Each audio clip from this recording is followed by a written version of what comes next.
Guys good morning, Radhe Radhe, welcome back my YouTube channel Ashish होती है। Hope so आप लोग अच्छे होंगे। तो आज भी मैं निकली हूँ घर से, रूम से घर जाने के लिए। प्रीति आ रही है, उसको जाते हैं क्योंकि उसके पास डबल बैग है तो उसको थोड़ा आने में टाइम लगेगा। और हम लेट हो चुके हैं गाइस क्योंकि हमारी ट्रेन थी जनशताब्दी एक्सप्रेस। इस क्या मैं बोल रही हूँ, रांची हटिया जनशताब्दी एक्सप्रेस है वो। छः बजे होता है, 5:30 से ज़्यादा हो गया। हम घर से अभी निकले हैं, देखते हैं क्या होता है। चलो, चाय पीने के चक्कर में थोड़ा ज़्यादा लेट हो गया। सुबह सुबह नींद नहीं खुलता यार, मतलब रेडी होकर जाने के लिए। बट कोई बात नहीं, प्रीति आ रही है, ये देखो। दोनों का एक एक थैला है अपने पास, क्योंकि अपना कपड़ा तो ले जाना पड़ेगा ना।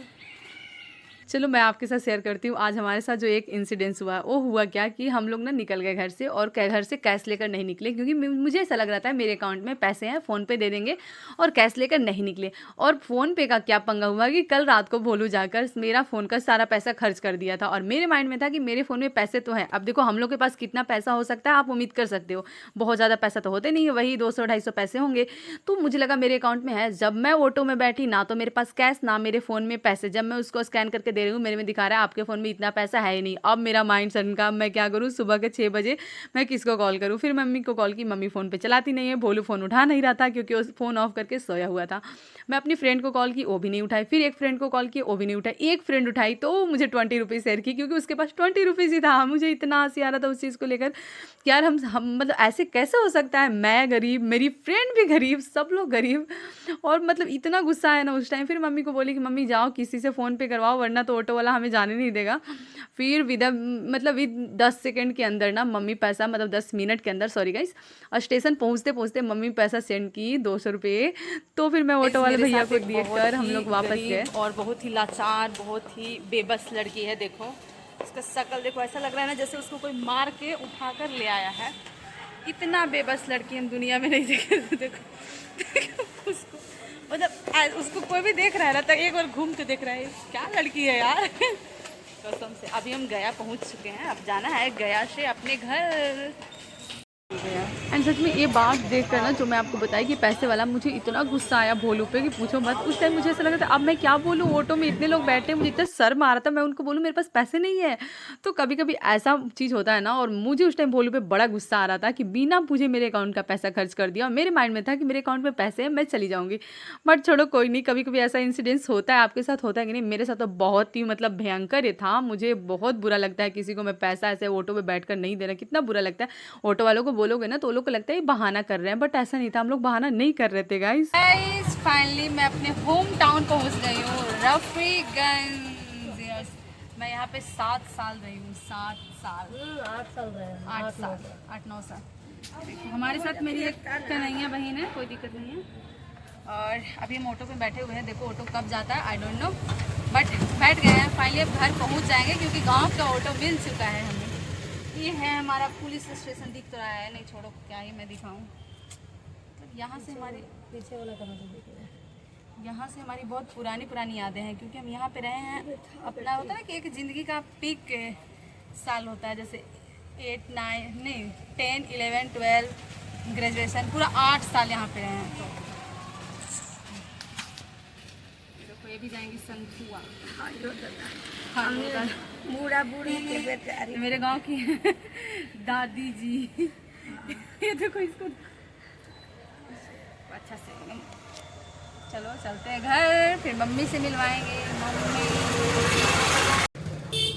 एंड यहाँ पे हम लोग होम टाउन आ गए थे। मेरे पता है घर जाने में सबसे बड़ी जो चैलेंज आता है ना, हम लोग एक तो पटना से गया आते हैं, गया से रफ़ीगंज आते हैं, और रफ़ीगंज आने के बाद हम हमारे गांव जाने के लिए ना हमें बहुत वेट करना पड़ता है, क्योंकि ऑटो बिल्कुल टाइम से नहीं जाता है।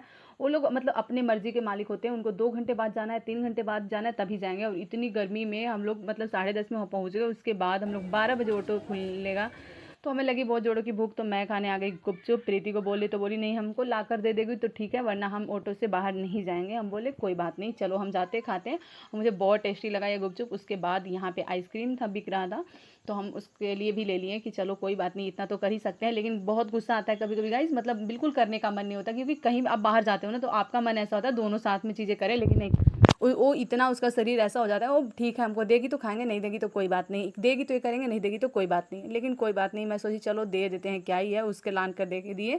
वो मुंह पे अपना रुमाल बांध कर रखी थी, तो छोड़ दिए उसको, बिल्कुल ही वीडियो में मना लिए कि कोई बात नहीं जाओ, कोई दिक्कत नहीं है। उसके बाद हमारा गाड़ी खुला, हम लोग चल दिए अपने घर की ओर। अब ये देखो हमारे घर का रास्ता यहाँ से ऐसे हो जाता है, बहुत सुंदर खेत, खेतों में लगा हुआ था गेहूँ। ये तो है ईटा भट्टी, आप लोग जानते होंगे ना गाइस, यस ईटा भट्टी है।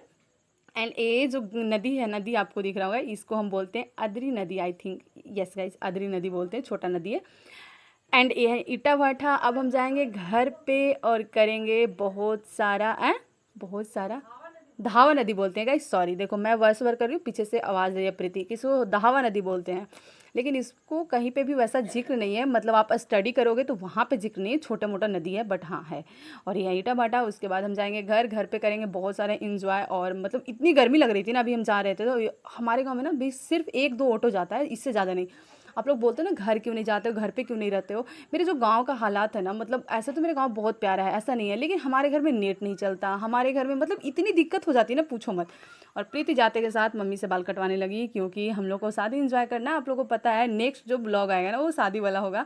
और प्लीज़ गाइज इसको देखना, मतलब बहुत लोग नहीं देखते, मुझे पता है, मेरा ब्लॉग जो स्टडी वाला ज़्यादा देखते हैं और ये मतलब फैमिली ब्लॉग उतना नहीं चलता, लेकिन कोई बात नहीं, ये एज अ मेमोरी मुझे अच्छा लगता है कि मेरे पास रहेगा, मैं बाद में भी इसको देख सकती हूँ कि हाँ मैंने अपने लाइफ ऐसे ऐसे मोमेंट्स हुए हैं हमारी लाइफ में, तो मैं इसको तो बनाऊंगी क्योंकि मुझे बड़ा पसंद है। और स्टडी वाला तो क्या होता है कि हर बेस आप रोज़ रोज़ सेम स्टडी करते हो तो उसको आप बनाते हो, लेकिन ये फैमिली मोमेंट जो होते हैं या फिर आप कहीं इंजॉय करते हो, ये कभी कभी कहीं पे जाते हो, तो इसको कैप्चर करना ज़्यादा ज़रूरी है। बस गाइज प्रीति बाल कटवा ली। सो गाइज मैं घर आकर सो गई थी, बहुत ज़्यादा थक गए थे, और अभी मैं उठी हूँ, खाना खाएंगे। और आज है एक का बराती है और एक का लगन चुमौआ।